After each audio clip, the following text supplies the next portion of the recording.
Yes, yeah, but ah, Jesus wins forever. Hi. Hi.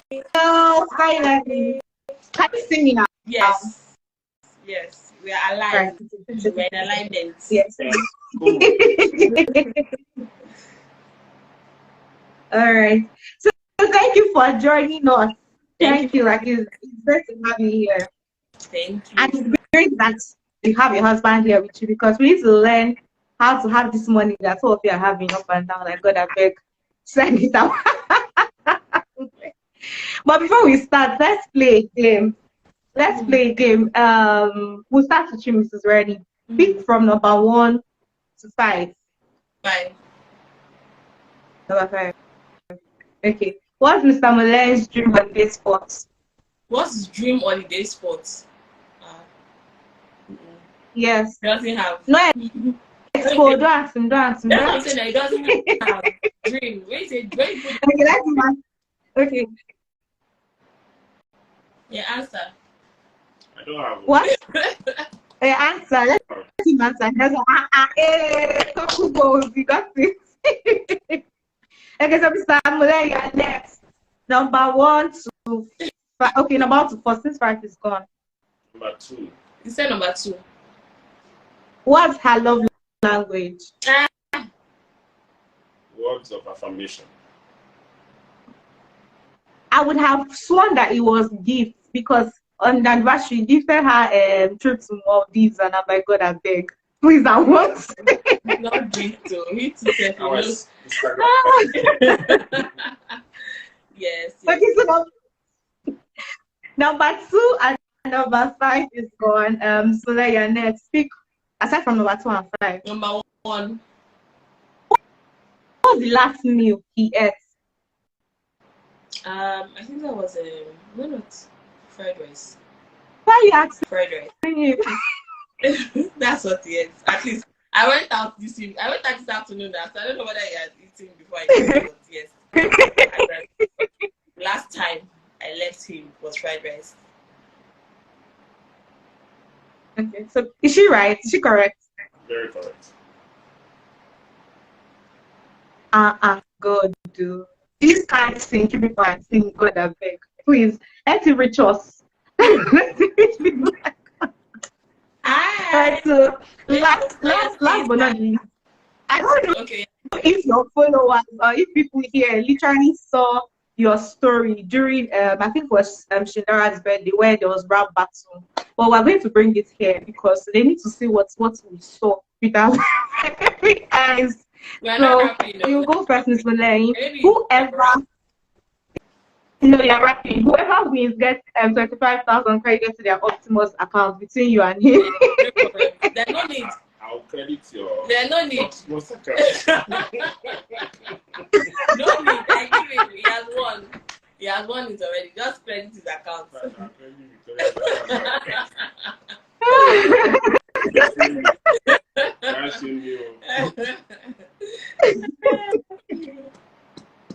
Thank They you. are going to give in just like that. Wow. Yeah. They are going to give in just like that. You Yes. try. Yes. Don't worry. It's not. You You already know it's not our strength, so no need. Yeah. No need. But the miracle no dey tire Jesus, so like miracle can occur right now. We don't even want to. We don't want. We do not want. All right, no problem. Good evening, everybody. Thank you for joining. So today, literally talking about love, gifts, and the future. Basically, looking at relationship. Season of Valentine. Everyone is doing gifts here and there. Then there's the love aspect, and we just want to help everyone learn how to find the balance, literally, between your love life, gifting, and then just making sure that your gift is not eating away your future. And we're excited to have the Molehins with us. To know them, so that they are. I don't know if I've ever listened to them, but Jesus, they are actually this well of wisdom, so much to dish out. And I'm sure that after this mini masterclass that you people are here for, don't sit as I did like let's start masterclass. You'll be fine balance by force in this your relationship. All right, so let's begin. First question I have. Well, first I will need to explain something before I ask the question. So, Mrs. Mulan, you always talk about how it's not always rosy. Like the early days of starting your business was not always rosy. I think one time I heard Mr. Mulan say something like, I think you guys didn't have bed or something like that, or chairs or one thing like that when you first started. You had to make a lot of sacrifices growing your business, and that all happened in the early days of your marriage. So can you like take us through how you were able to navigate the gift exchange during that period? Because we hear most times that when you get married, it's important that you give your partner gifts, even in relationship, right? Because if the price of Pampers, what I'm seeing right now, oh God, doing that, building a business and all of the prizes that would just like, though I feel like they would have so many expenses, right? Building the family, growing your business. How were you able to navigate through that period of still trying to like give them do gift exchange without having to eat the money of the business, or one house need is suffering just because she wants to meet your partner? Do you like want to take us through that season? Because we literally when there are lots of bills, I think it's generally last thing on people's minds. How can they find the balance? You want to like share your story and your experience with us that phase, so I we think can learn one or two, or even three. I think that at that point, the gift of life was the most important. Having the gift of life that had been bestowed upon us, that was the most important, right?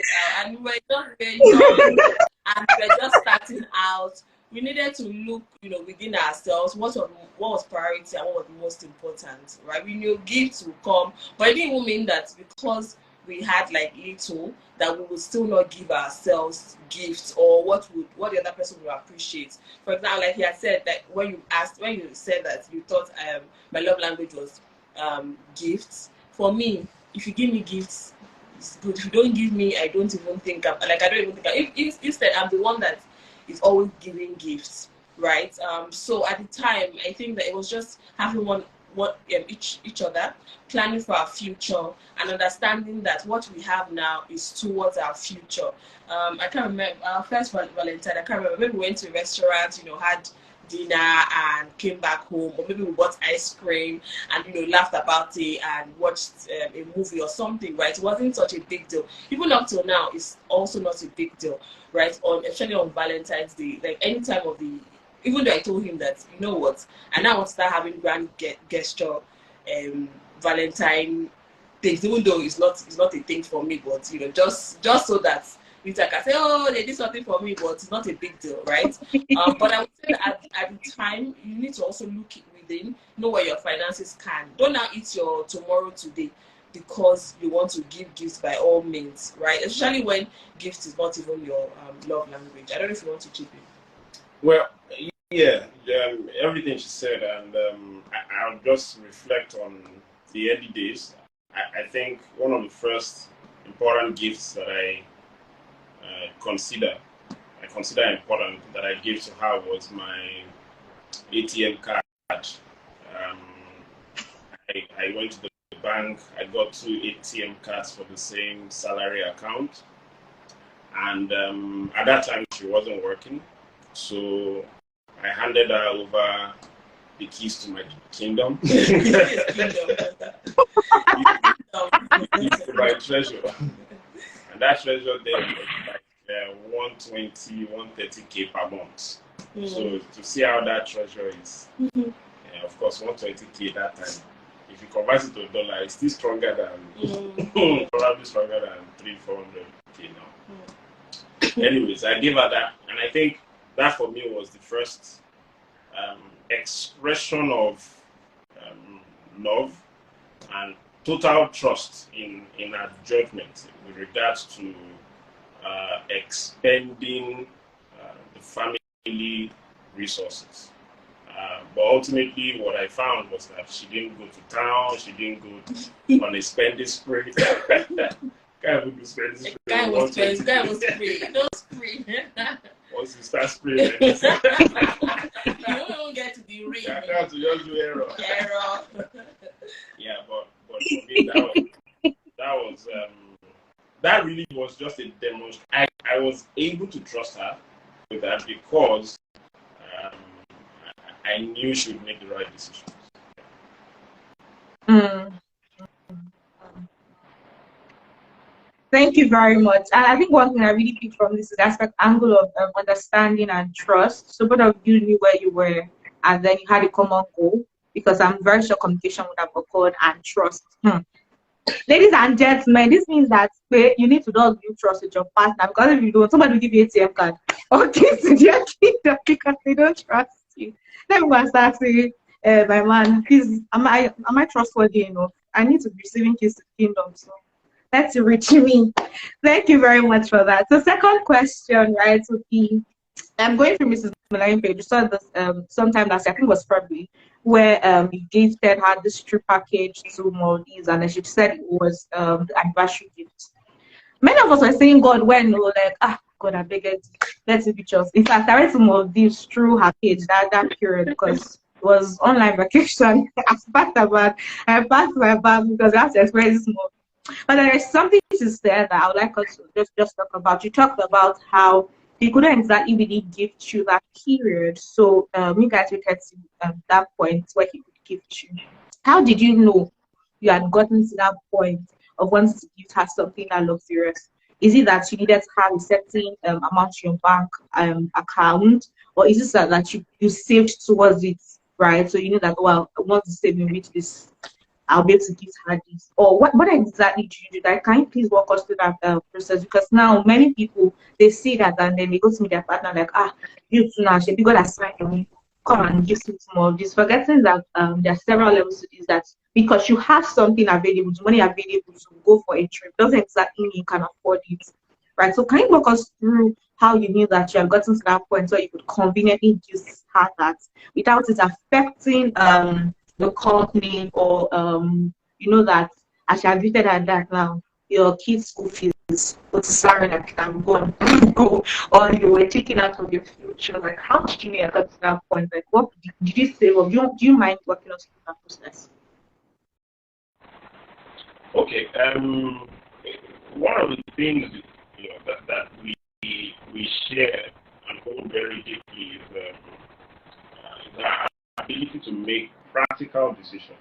All right, and less of emotional decisions. When and as I would answer this question by taking you back to the beginning. All right, it's always good to go back memory lane. When we got married, the typical thing what you would expect is that there would be a honeymoon, right? And usually people would at that go to, I think it was hotels, and there were a number of Maldives. There were some options on the table at the time. But you see, when we look at the finances, the money in the bank, and the options on the table, it was easier for us to make a practical decision then, talking almost 12 years ago now, to where we said, the money we have, it's better we use it to buy fridge, let's buy freezer, let's buy the chairs we don't have, let's buy microwave, you understand? And let me be able to send you back to school for your master's so that you can complete your master's. All right? It was either we go for Maldives and then struggle, or we postpone Maldives and have those things. And so, decision easy to make because we operate that team philosophy. We collaborate around making decisions. Yes, emotionally, it was preferable to travel, and I know she's always had that fantasy and that dream, but we were able to come to the point where we say, you know what, let's delay this one. We will do it later. Guess what? That later that we will do it, it didn't come until 10 years later. But you see, there's nobody keeping a record as to whether or not you have gone on the honeymoon yet. In fact, if I'm being honest, the alternative honeymoon we did was to sleep in a few hotels in Lekki around here. We slept in the first hotel that night. I think it was like 20,000. The next morning, I said, "Well, let's go around. Let's look for another hotel." So we landed around. I think 14, 15,000 per night. We slept in a few hotels, okay, and that for us was the honeymoon at that time, given the size of what we had financially. But the dream and the aspiration for Maldives and various countries that we would go to, those dreams were in our hearts. But we decided that we would prioritize, first of all, the financial stability of the marriage, right? As you would know, and as you may have come across, statistics suggest that lots of marriages struggle primarily because of financial challenges. So if you can eliminate that from the picture, then the likelihood of having a blissful marriage is increased. So for us, those were the things guiding our decision at that time. So 10 years later, we were able to do it because, and not again because we were saving and gathering money for Maldives, no. It was because certain projects that, milestones that were defined in our family plan, right? I don't mean family planning, I mean family strategy, maybe I should put it that way, right? Certain milestones. So for example, one of the milestones we had then when we just got married was that we must build our house, right? So from year one, we had said, giving ourselves a 3 to 5 year window to build the house. Did we do it in 3 to 5 years? No, we did it in the 6th or 7th year. All right. But for us, those were milestones that we needed to hit before we started, you can spend your house on you can be living in a mansion on Maldives without having a house on ground. So for us, it's that philosophy, and she already alluded to it earlier. You don't want to, there's this quote that we hold dear to heart. We laugh about it, but the quote says, if you wear tomorrow's clothes today, you'll be naked tomorrow. If you eat tomorrow's food, you'll be hungry tomorrow. And if you travel tomorrow's travel today, you will travel.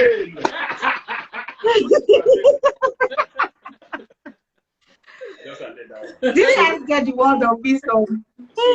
So Vicky, it was not a case of us saving to go and shine. No, when nobody was putting us under pressure, right? But those milestones of we got a house before we bought a car. If I'm being honest with you, in terms of upgraded car, we had cars that were giving us issues. All right, serious challenges. Those cars that will just break down in the middle of the road. And we shame you. We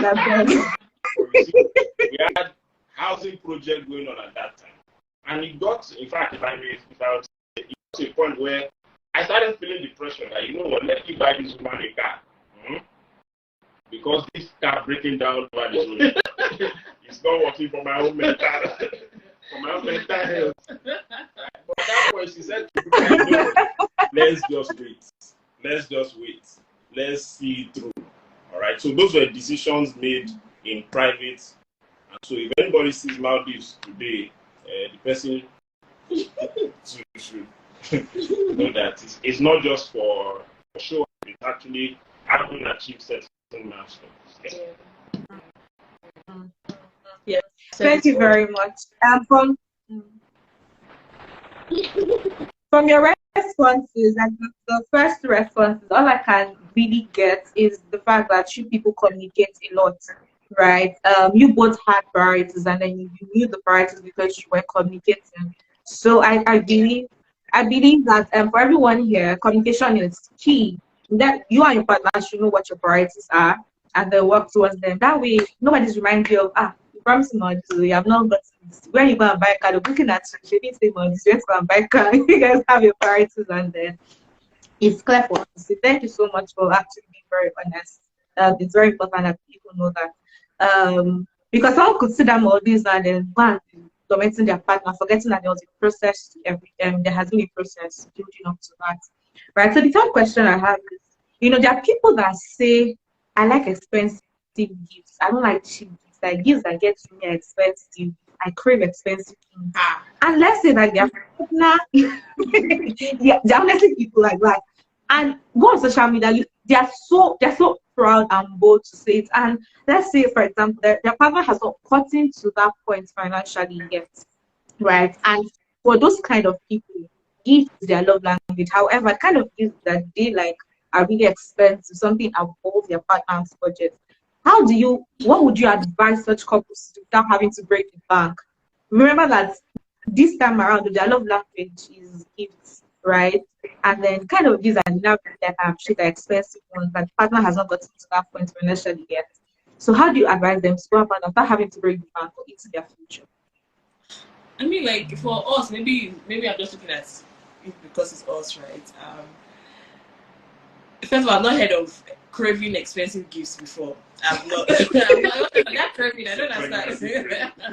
I don't understand that type of craving. Like gift is gift, right? Well, gift is not gift. But yes, I get what you're saying. But I would say that per season, you need to be able to audit where you are, right? If your partner, except maybe you guys are married. If you're married, then and both of you are on the same team, you would know, right? Yes, I understand that there are some partners that are stingy. They have the money and they know that their partner wants, certain things, right? I would say that, you can ask or you may not demand, but ask, right? But then if you also know that your partner cannot afford it, you yourself afford it for yourself and buy for yourself if you can, right? Don't place pressure on somebody. You have your two hands, one head, everything that your partner Right. can work for it and get it yourself if it is compulsory, right? But I would say that the time will come. There'll be times where in fact there'll be money. How to spend it will not be the problem. Do you understand? But you need to do certain things before you get to that point. Yes, some people have the money and they can buy expensively, but if you don't, then I don't think that you should put yourself under unnecessary pressure. There will be times ahead where you'll be able to afford it without even stressing or hurting your pocket. What is your priority at this time? And face it. Because if, for example, you want to buy a Prada bag, for example, sometimes even the expensive gifts, is it because you really want the expensive gifts or because you want to be perceived in a certain way? So sometimes you also need to ask yourself why you want these things, right? If no one is going to notice you with the Gucci shoes, with the Prada bags, with the Chanel this and that, would you still want it, right? So if you need to ask yourself certain truths, and once you can answer genuinely, then I think that more than half of the problem is already solved. But I would say that always think ahead. What are the most important things? The expensive gifts of today, in another 10 years, is already in fact, if someone, in fact, sometimes just 1 year. Because some people can say, oh, 2015 Prada bag, I don't want again. Just the same iPhone as well. There's iPhone 14 now. Anybody that brings the iPhone 5, they might think that somebody's looking down on them. But at the time when it came out, this was the in thing. I remember BlackBerry as well. So with times, with seasons, different. So if you're really pressuring yourself and not getting the things that are important, then you might just lose out entirely. Thank you so much. There's something like when we go to train people actually ask them and tell them to evaluate themselves, and that's ask yourself this question: can I live without this? So it's just like you said, mindset's very important. If you can live without it, please don't be stressing somebody's son or daughter. Let me get to that point where you can afford it. So building up from that question, right? Do you think that no money or saving for the future is enough reason to not gift your partner? Because you hear cases of, oh, I just repaired my car. Oh, I just like when it's consistent. Okay, maybe once it's understandable, I guess. But when it's consistent, do you think like that should like oh, I don't have money, or I'm just saving for the future unknown? Like, do you think it's enough reason to not gift your partner? So I think I would also ask that gifting doesn't have to always be materialistic. So I know I said that, but I feel like you want to add to say something. Yeah. So for those who claim that their love language is gifts. Expensive gifts. No, not expensive. Okay, just those ones deal with them better. But for those who really like receiving gifts, oftentimes such people say, when they are being genuine, they say it's actually the thought that counts. All right. So It could be a handwritten note. All right. It could be a box of chocolates that are not so expensive, right? Chocolates are expensive. Oh. No, Okay, not so expensive. Right. must still go to the expensive end. Calm down. No, the person might be allergic to chocolate that is not That's not expensive. expensive. So oftentimes those people actually say it's the thought that counts. All right. So I'll be surprised that someone will not appreciate even those little gifts, because people who really feel love from that perspective of receiving gifts, as long as you can demonstrate those little gifts, it will not create the emptiness and the void that they would have otherwise felt if you were not given anything at all. But if you're in a scenario where the person is always making excuses or saying, these children's school fees or these other things, I think what is happening, what's potentially happening there is that there's probably no family vision. There's probably no united goal that you are working together, collaborating on. All right. And I would really encourage couples a lot that you should have a clear vision, clear goal that you are working on together. All right. So from year one, like I said earlier, we had that goal of we want to build a house, we want to buy a house. But that didn't stop me from laying down my ATM card, for example. You understand? See, that's the thing. You had your financial, you guys had your goals, but you still gave her the card. So Whereas the the point, people that actually would not give at all, like the the people that point, would not give at all. but the point is this: there's a vision. I've already sold a vision. See, we are going to own a house. We're going to this. We're going to that. We're going to this. We're going to that. When you show that kind of compelling vision of a glorious Yeah, like future, don't let me now use my own hand to go and ruin this vision. ATM We must card. get to the promised land. You can't now go and misbehave. You understand? Responsibility. So those are ways that you can manage that phase, that season where you don't have as much as you would rather have. I think the gestures, the behaviors you demonstrate that will show that it's not stinginess that is the problem. Because sometimes those we are building a house, we are doing that and doing can be symptoms of chronic stinginess. All right, so I think to allay fears of such in whoever is desiring a gift, I think there are other things that can be done to show generosity in the heart. All right. So, for example, those times we used to buy this ice cream. There's this ice cream we used to buy a lot together. Cookies and cream or something like that. No, and that was the flavor. I think so. That was the flavor. That ice cream. See, that ice cream did just something. We coming from work, I'll branch, I'll buy it. When I get to the house, I'll see that she has bought. It's good that we don't remember the name again. Big container. All right, but sometimes those were the small gestures of gifts that we will use to watch a movie together in that phase of we are going somewhere. Do you understand?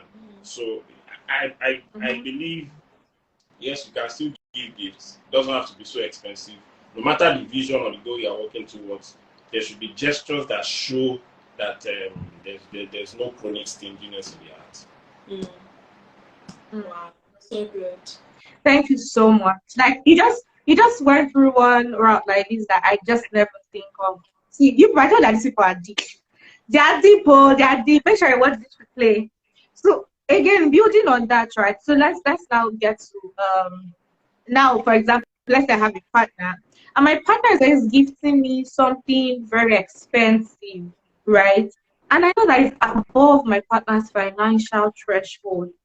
How do I communicate that to my partner without hurting their feelings or making it look like, oh, they're trying to sacrifice so much for me and I'm being ungrateful? I'm not being ungrateful. I appreciate this, but I know that their method of gifting is not financially wise at that point in time. How do I communicate that?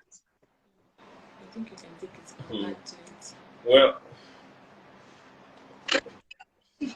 I don't know. I don't know who sent the message. You too, maybe you are pressuring me indirectly. Subtle pressure. But on a more serious note, I think sometimes you actually have such people who want to prove a point, all right? Who are set, maybe based on how they've assessed you, based on how many weeks and years they used to toast you, they now believe that to keep this woman, I must be, sometimes people put themselves on unnecessary pressure, all right? Sometimes it could be peer pressure. Sometimes it could be social media pressure. And I think if you are discerning enough to realize that a person is giving you a Rolex that his 6 months, 1 year salary cannot afford, then the likelihood is that he has taken loan, or he has stolen money, or he's sacrificing his entire life just to please you. So it's very important, therefore, to quickly address those kind of signs very early. Otherwise, it's laying the foundation for wrong decision making in marriage. All right, someone who will prioritize your pleasure beyond the level that is required. All right, that will give you more than is necessary in a season where that is not the urgency of the moment. Then I think that person is demonstrating signs of poor decision making. And I think what can be done in that case is really communication. Which is why communication is so critical in any relationship. All right, whether it's courtship, whether it's marriage, it's very important that we can have frank, open conversations, respectfully, of course, but address issues that may derail us in the short term and even in the long term. So such issues should be brought up. If the guy has put himself under unusual pressure, I think a lady should be able to say to him, "Hey, I appreciate this gift, but I think, given our current situation, should not be spending money in this way." Of course, it really comes down to communicating it respectfully. All right, that's really the main point there. Of course, I don't expect a scenario where the guy will now get angry and say, "Who are you? Why are you getting? Do you know what I went through to get you?" I don't expect that. Responsible man that you say to, "Calm down, this gift, I appreciate it, but it's too much." I'd like to believe a responsible man will look at you and say your worth has even gone up in his eyes.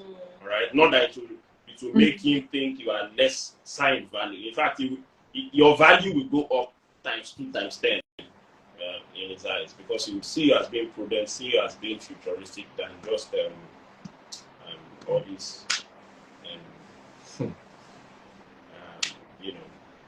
Thank you very much. So thank you. So Victoria, before you continue, thank you. So number one, can you hear me? Someone sent me a message and said that our video is in, our faces are not showing clearly. Can you see us clearly? Yes. It's sometimes it could be blurry, sometimes it could be clear. Okay. No sure. Very I think it's network. It's fine. Okay. Thank you. Thank you very much. Thank you. I think that first thing first, we should even check ourselves, just like you said, like maybe unconsciously putting the person under pressure to outperform more than he can. So maybe anyone to break up now, I'll give you house now. So I think it's compelled to actually just go over and beyond that communication again. Communication is coming up again. So I just believe that the paradox of every great financial healthy home, communication. So at what point do you think that the love language of a partner can become a weak to the financial health of the marriage? So can you ask that again? At what point does the love language of your partner become a risk to the financial health of your marriage? Well, I can start then if you could possibly. I think it really comes from your previous question, really, and a couple of things we've discussed earlier. If on one hand a person is demanding for gifts and items, diminishing assets that are not important in the short term. That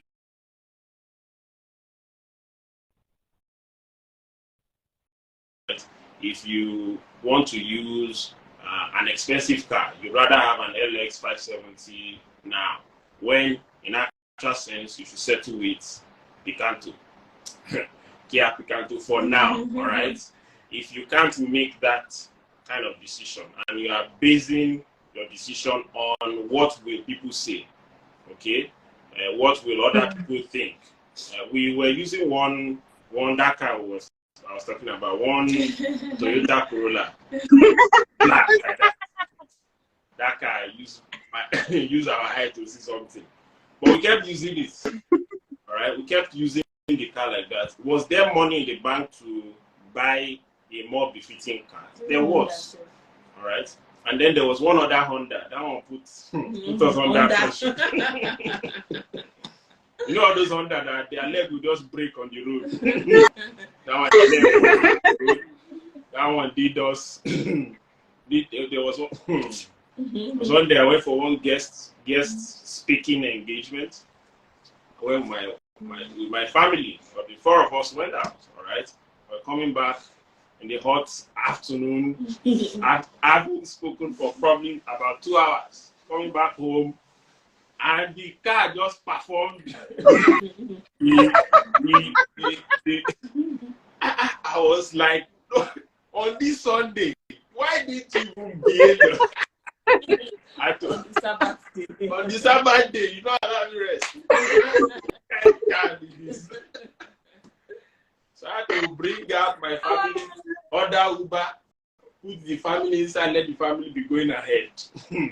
Like, all right. So I stayed with the car, look for mechanic. That car showed us pepper. So, but there was money to buy car. There was option to take loan. Yeah. There were options available at that time, but there were projects that were of greater long-term, value that we unanimously agreed that it is better we feel this pain for now, all right, so that we'll feel it again forever. Do you understand? So I think it's that kind of mindset. It's not a popular mindset, if I may say, right? Because if you are in that scenario, under that pressure, under that hot Sunday sun, Sunday sun is different. That's why they call that day Sunday. Oh my God! Sunday. It's a different sun. So if you feel that.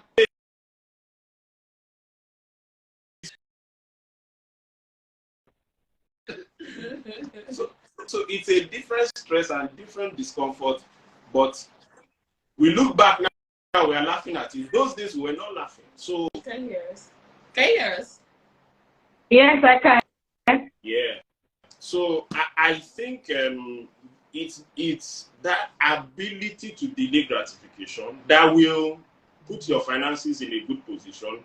The inability to delay gratification, to try to want to buy a soybean like everybody's buying.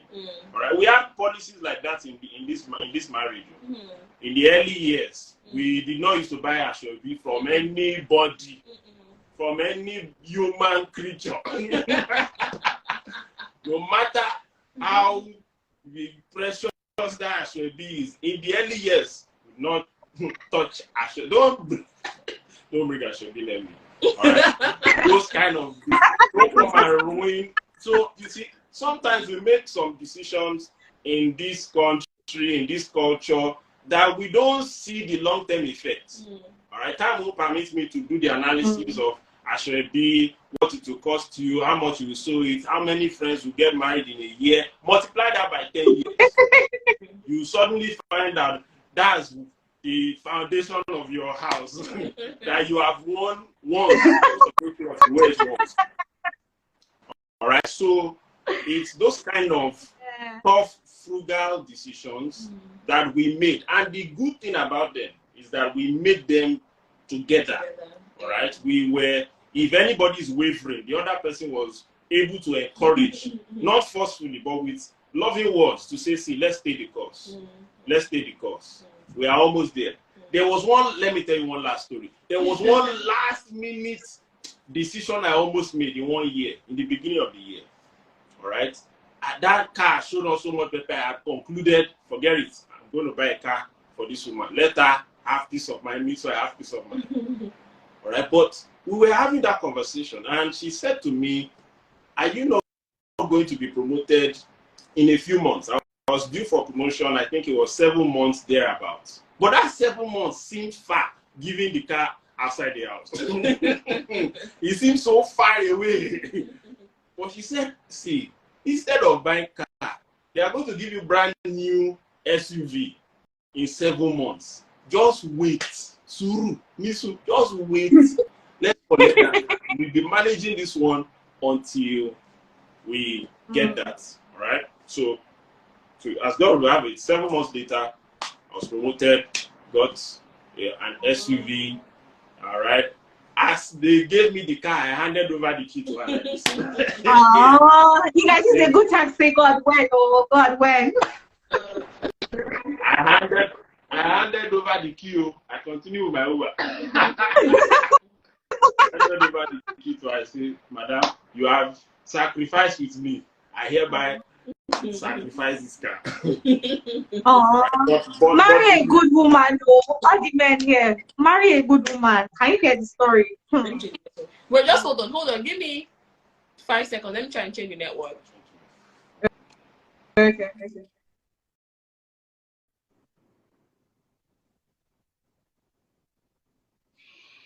You guys, hope you are taking notes as they were talking and breaking transmission. They're trying to change their network. Is it better? They're back.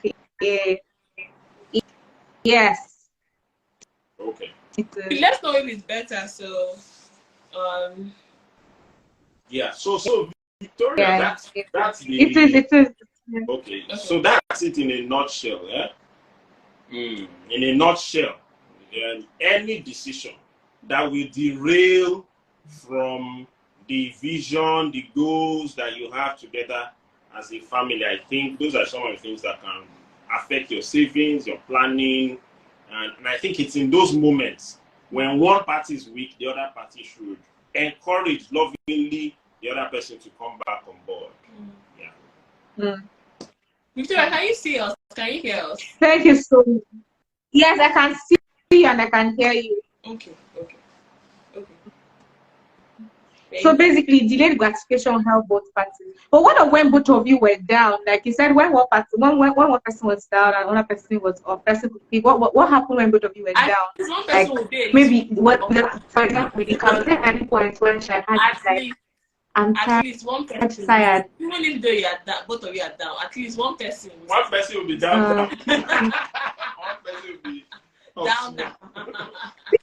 So it's the responsibility of the one that has not down. The one that is not down to bring the other one. Two people can't be down at the same time. Somebody must be. Worst case is the head of house. Last. I have to last. Man, I say, don't worry, it will be all right. These two shall pass. These two shall pass. but I think I think one of the things I would point to that helped a lot is that there was no external pressure to live up to any particular standard. And contentment. Contentment, the days of there are stories. Yeah, there are Stories, but it's just contentment in that particular phase and in that particular season. But keeping your eye firmly and clearly on a vision of a better future. Right? It was not being complacent in the current situation. It was being contented in it, but being aspirational for something better. Yeah. All right? And planning towards it, I mean, rigorous planning together, adjusting the plan, planning a business, looking for different ways to, they say, so looking for different ways to come out of this situation. All right? So I think those are perspectives that that really helped us a lot. Apologies, the lights went out here to be back shortly. No problem. No problem. Why Nigeria? So it's fine. Yes, All right. So do you mind sharing financial rules and tips that guides your home? Like from what you said so far, I can guess like there's communication and then there's planning and then there's prioritization. But are there more to this? Well, I would say yes, of course. One of the things I would, there are a couple of things that we hold dear. So I'll just speak about a few randomly. Number one, I had a mentor who said to me one time about money in a family. He said, position or structure your mind in such a manner that you provide for all the critical needs in your family. All right. This conversation about my money is your money, and all of this kind of stuff. He was saying to me then that as a man, do everything you can legitimately to provide for all the critical costs in your house. Whatever your wife does with her money, leave it. Leave that one is her own. Whatever she does with it, right? So in my mind, though, before getting married, my own view was always my own one plus our own one equals to 2, and that 2 we go spend them together, right? But then that was a major mind shift, right? He says to me, see, if you don't want to be dragging, how much do you have there? Are you sure that's all you have there? Show me your account. Open it to me. Reveal. If you don't want to be having those very base conversations, work towards making sure that you provide for everything. So that shaped my mind very early in marriage, and everything I have, I lay it down, right? And the thing about a good wife is that when she sees that her husband has laid down everything, you will not need to ask her, not even once, to pitch in when she sees that there's a need to pitch in. All right? And I think that has created a very smooth protocol with regards to how we expend money, with regards to how we carry out expenditure in the family. So for the man, I always encourage that same advice I got. Work towards making sure you provide for the entire family. Whatever your wife does with her money, don't be arguing and dragging one kobo with her. If you do so, you will see eventually that she will bring in when there is a gap to be closed. So all the costs, rent is your own, service charge is your own, school fees is your own, everything. Just put it on your head, on your neck. All right, you are cuckoo the head at the head of the house. I'm not head for nothing. I know it's right. 2 pieces of meat with fish heads. That's the qualification. All right, so that's one principle around money. All right. We also believe a lot in investing. All right. We save, but you don't save for saving's sake. Of course, anybody who's on this call would know that the value of your money 10 years ago, the same money is not worth what it is today. So we believe in investing, all right, in various through various channels. Invest in business was the first one, which was our own business, and talking about starting a business, naming a business, growing a business, planning the strategy, recruiting. All of that is investing in a business. All right, there's a wide conversation around that investment. There's investing in assets. All right, building we are sitting in and other projects that we have. Those are investments. And then there are cash-based investments that are done in different financial instruments, money markets, stocks, and the likes. All right. So those are rules that we have as well. That we don't just save to accumulate cash, but we save to invest it in assets that will continue to yield interests. Mm. More, but I'll just. Thank you very much. Thank you so much. So now that you've talked about savings and investments, it's actually my second to last question. How do you guys handle your savings and investment plan? Do you go the 50-50 way?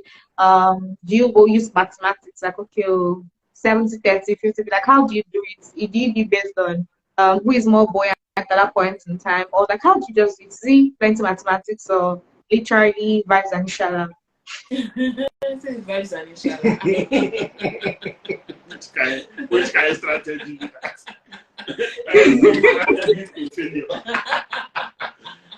So, really, you could also add to this, but we don't have a joint account. I think we had once before, but once I can. We've already shown that we don't need it because I have access to. Well, she has access to what.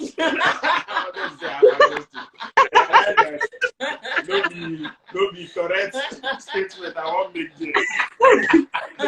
She has access to what I have, and so that's how it is. She has access. Full stop. Full stop. But so we don't do joint account, but we invest separately. All right, but we discuss those investments. We discuss them. All right, before you make this move, I've bought MTN. I want to buy MTN shares. I want to sell my shares. The shares are coming down. So those kind of conversations are happening. Will you invest in foreign currency? Which one are you considering? What are the options? What's the interest? So those decisions are being made together. Those conversations are happening. I also give my views, being one who has done strategy for quite a number of years now. So she leverages that knowledge extensively. All right, when she's making investment decisions. So we discuss those things together, but we don't necessarily pull it together and say, Mr. and Mrs. Abayomi and Morenike Molehin, we hereby invest together in this stock market. No, we some people do it doing that, but we generally do it separately. But she has access. We know every. So for me, I would say that first rule. And I learned from someone years ago is, once you get in the cash, right, first convert it to dollars, right? Before I used to say, oh no, I don't want to convert it to dollars because dollars will still come down. It will still come. Since that time that I got that information, dollar has not come down since that time, right? So the first rule for me when I'm investing, I'll first convert it into foreign currency, then invest with that, right? That's if it is not in things like assets. Right, because you also want to be able to invest in things that can also give you money when you're sleeping, and so for me, that's what I do.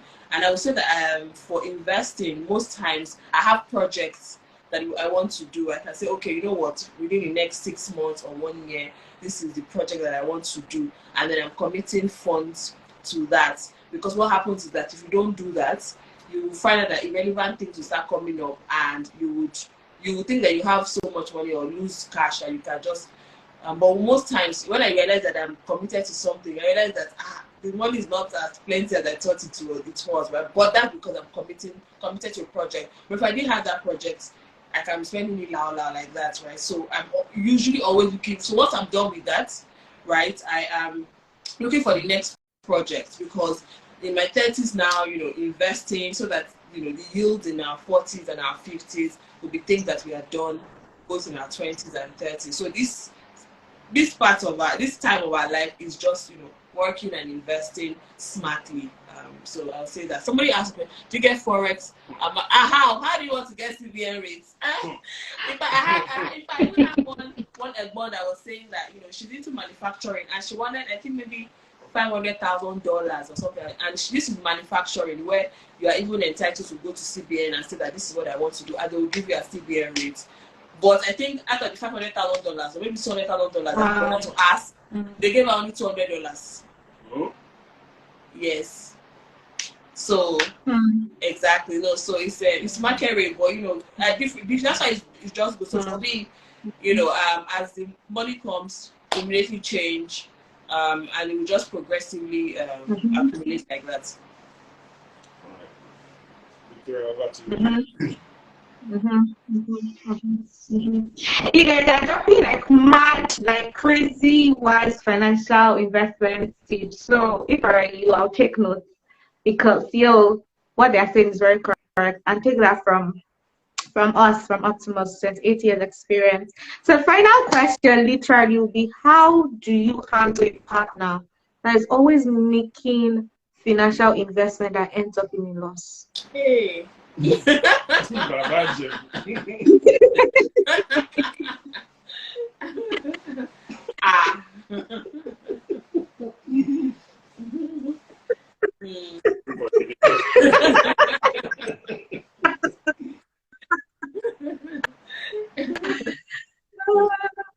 Well, so I think, so when you invest money, sometimes you could potentially make a loss, all right? But I would recommend that such a person or couple should explore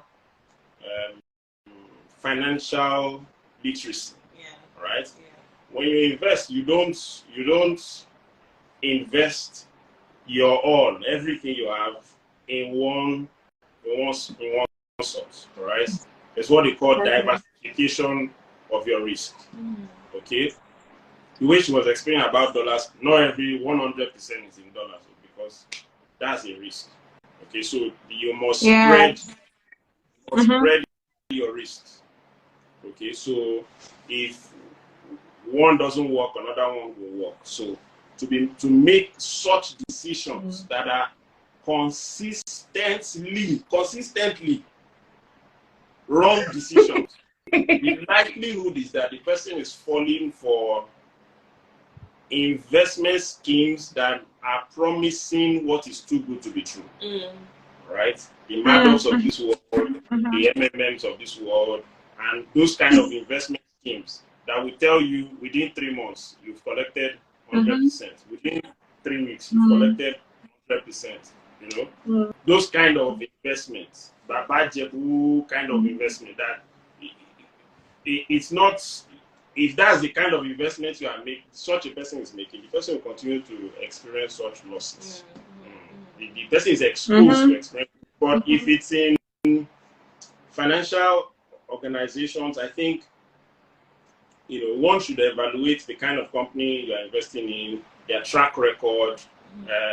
Have they been there for the last 2 weeks, or have they been there for the last 10 years, 20 years? Like First Bank now, that has been there for the last 100 years. Just like there for the last 28 years. Yeah. So Free Investment has been there for the last 20 years. So those kind of decisions, all right, you evaluate the board members, you evaluate the management, and the people that they sprung out of nowhere, no track record, no history, nobody knows where they went to school, and they just emerged, bam, and they are selling they took photo shoots with suits, and they want die like this. I used to put money I still went down, you're not seeing my money. So you evaluate the same way, almost as if you are investing in a one-man business. You evaluate those corporate organizations with that level of rigor. All right, even the ones that are solid. There are some who are really solid that are still crashed. So how much more, so if you've made your money carefully, you worked hard for it. It's not that you just saw it on the ground. You also jealously select the companies that you invest in. And I think that shouldn't be too much for anybody who wants to actually invest to do. Ask questions, do your research, check their track record, check their rate of return. Don't be too driven by the interest rate alone. Don't just be driven by before you know it. All those kind of before you know it conversation. 50%, you don't make up. Before you know it. All those kind of things, be afraid. Once they tell you that you will quickly make something, run. First run. Then when you are far away, then be negotiating from far. All right. So our own investment philosophy is is asset preservation. All right. We preserve the asset. We take a decent return.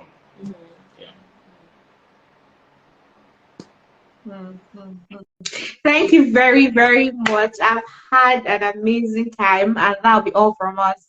Audience, do you have questions for them? Please ask your questions now. It's very wise. Like, I'm even jotting down if I'm typing. I was jotting down one or two because not married was prosper. To prosper, and finances will be the reason. All right, thank you so much. I've really had fun. Okay, one last question. Do I know that many times when people talk about finances and investments, we tend to actually ignore things like the kids, right?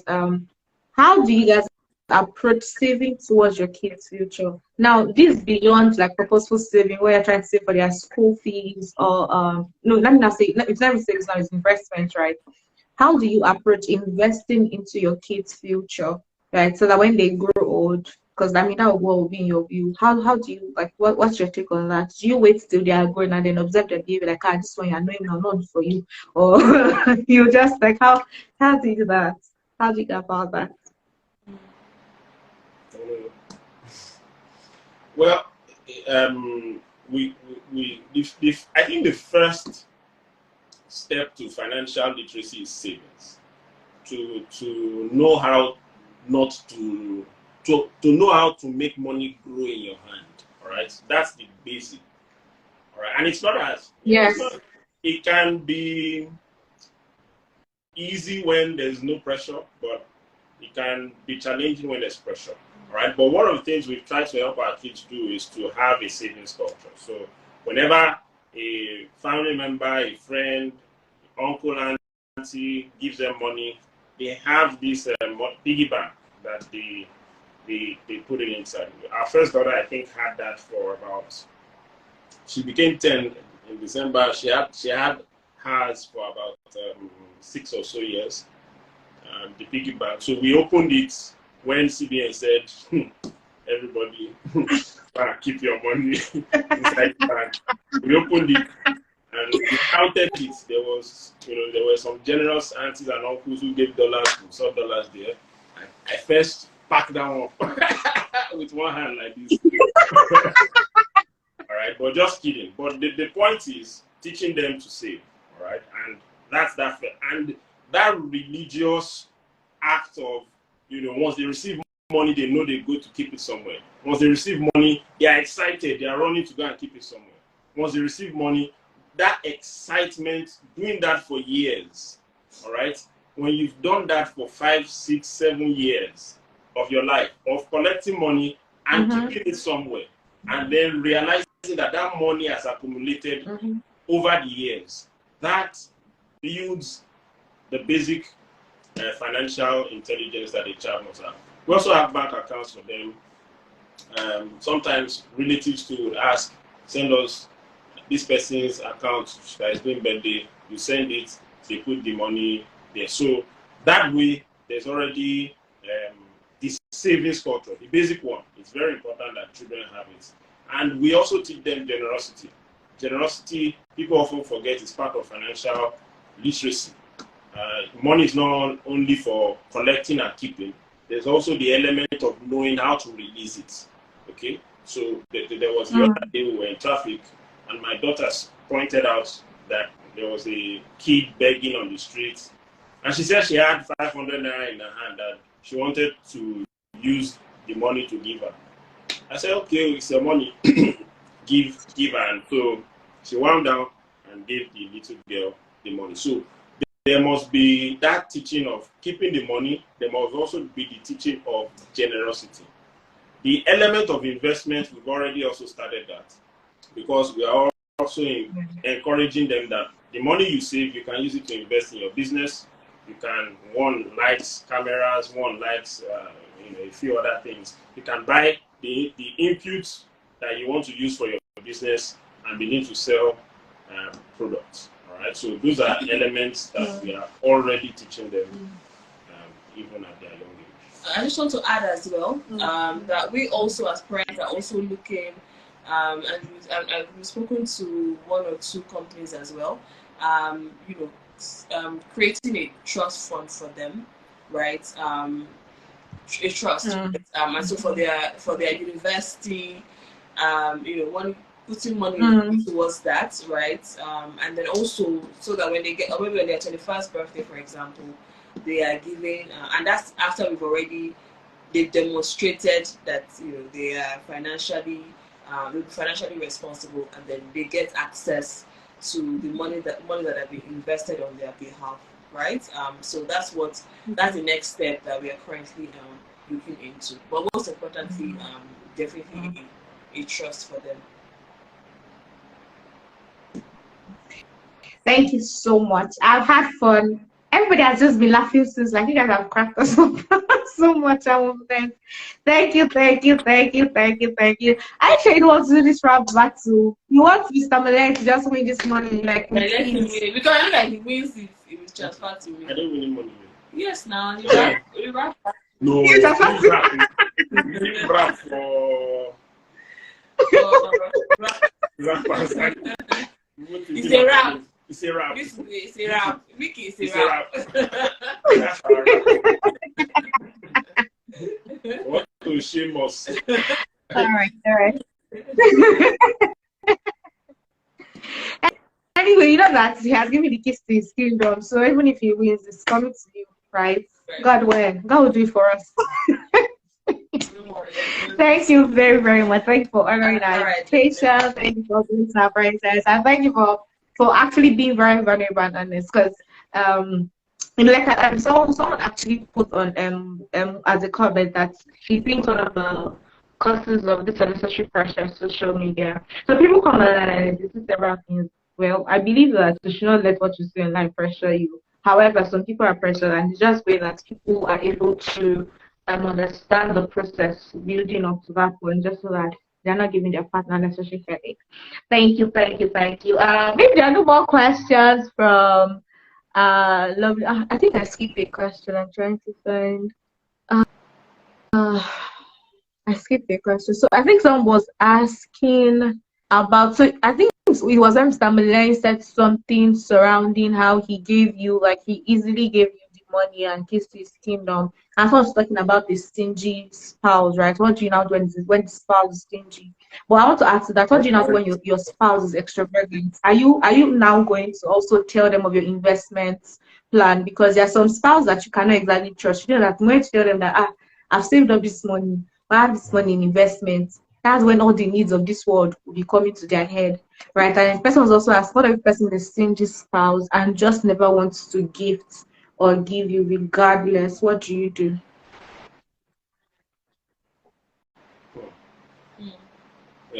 So that's two questions in one. Can you hear me? Yes.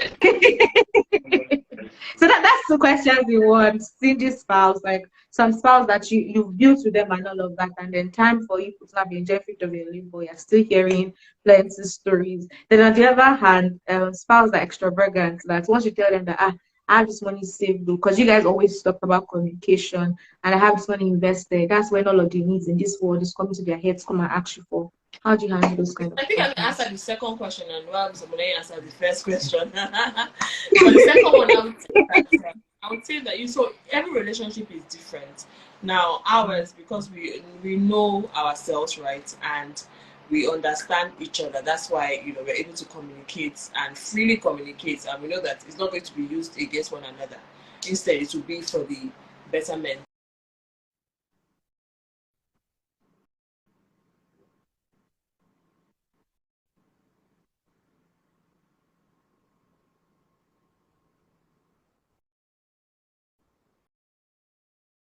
You just have to limit the information that you give to your partner, right? It's better they don't know the full scope, and then you can then use those funds and then help the family. See it as a way of helping both parties. Sometimes they might not be actually.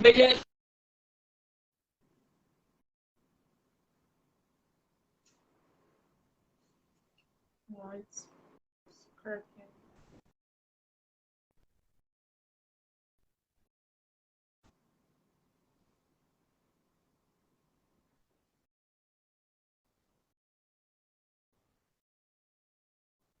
I would advise the person Okay. until the person demonstrates um, financial responsibilities, responsibility rather. Yeah. Okay. On the stingy spouse bit, I think that's probably a question from a lady asking about a man. It's Yes. unlikely It the was from other the way. lady. So my recommendation would be, when someone is stingy, it's not something you can just counsel out of the person's heart. You can't just sit the person down and say, let's talk. You can't talk it out, right? It's not now follow come. That kind of behavior is deep seated inside the person. So you can't just talk it out and say, be generous, and the person will be generous. No. All right. So my recommendation would be to find a way to have an agreement whereby the person sends you a fixed amount every month. All right. So that you will not need to be subject to his feelings and moods per time. All right. If you can strike, and this is where negotiation is important, you need to negotiate a deal. All right. A fixed deal, a long-term deal where you agree every month this certain amount you send to me.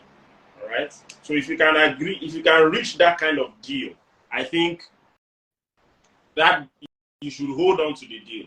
The person too that is stingy will negotiate hard though. You should expect it. All right. If you are asking for 1 million a month, the person will start from 50K. 50K will start from, and he will justify it. All right. So you must find a middle ground that somewhere, whatever it is, you can land on it, and have an agreement. You can even help him to set direct debits on his account so that as the salary is landing, the money is automatically transferred to you. That kind of, again, it's not the ideal situation. All right. My view of marriage is it should be collaborative, it should be teamwork, we should be mature enough to disclose information without each party pouncing on that information. When the other party needs, I should be able to give. That's the way marriage should work. But it's not always the case. So if it's not the case, you have a practical solution where someone is stingy. I think you need to negotiate a deal. All right. It might not be a deal you negotiate in one day. You use a period of time to negotiate, and then when you get a deal in future, you can renegotiate that deal. All right.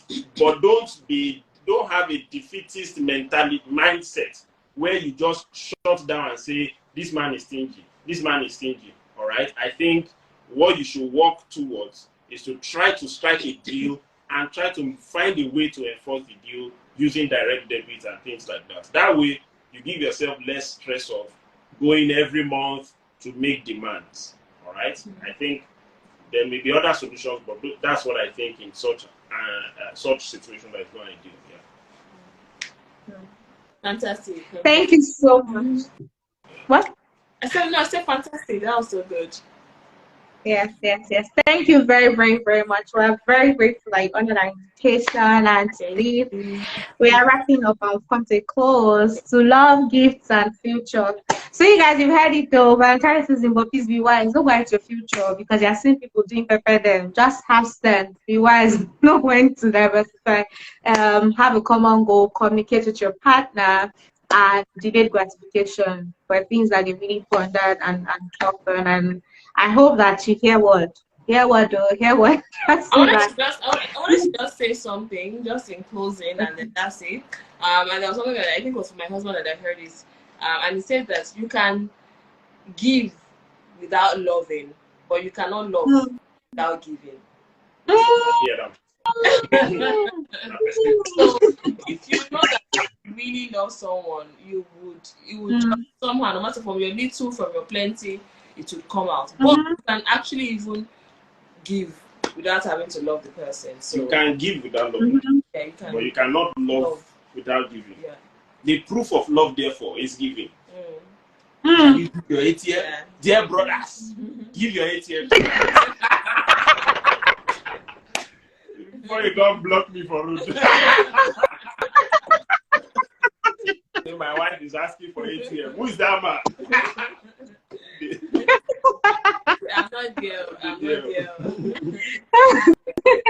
But just speaking to us, knowing that, yeah. thank you so much. You are about to break tables in homes right now because everybody asking the husband for the ATM card. Let's quickly go. Let's run. No, probably break.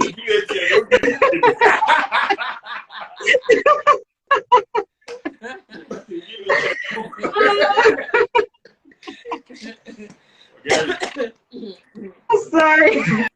Sorry.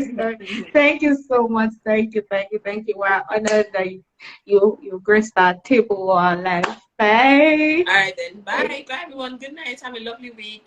Good night. Go out and vote. Bye. Bye.